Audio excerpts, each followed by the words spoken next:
You want to be the ultimate gardener, you definitely need to protect yourself from the sun if you want to be hanging out there at all. Long sleeves, hats that cover your ears. Like me right now. This is summer garb. You want to be the ultimate gardener, you definitely need to protect yourself from the sun if you want to be hanging out there at all. Anything above 95 degrees is really my quota. Then I cover myself. I don't reduce I don't want to create more exposure to the sun. I want to actually create less exposure. I need to cover myself because my internal body temperature at 98 degrees is less than the outside temperature. That's your indicator when you really need to cover. So anything over your body temperature, for me, I just say 95 degrees because it fluctuates 5 degrees wherever you're at. Now, in the summer, are you wearing closed shoes or are you wearing Roman sandals? Or I'm wearing closed shoes. Same reasoning, because the other things that happen in the summertime is a lot of the stuff dries out and gets prickly. And there's a lot more prickly stuff in the summertime.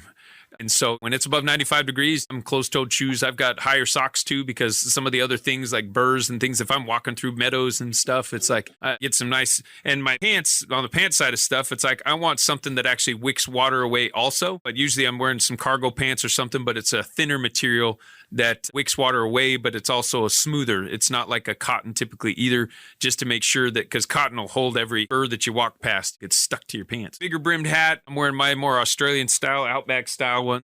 You want a good size hat that can cover your ears, cover your nose. And then you just need a lot less of the sunscreen. I don't like putting any of that stuff on me, so I do it with Cover clothing. up. Shade. Keep yourself safe and hydrated, well hydrated. Skin also is more protected against everything. Another interesting thing is like the things you're growing right now that are ripening right now, like our tomatoes and some of our melons and cucumbers that are grown outside, they're naturally fortified with the type of nutrients that your cells need to fortify against the same things they're experiencing outside. It's a good technique just to understand that when you're buying local and you're buying fresh, you're buying the same nutrient that has been set by nature to help anything that lives in that environment to protect itself against the elements.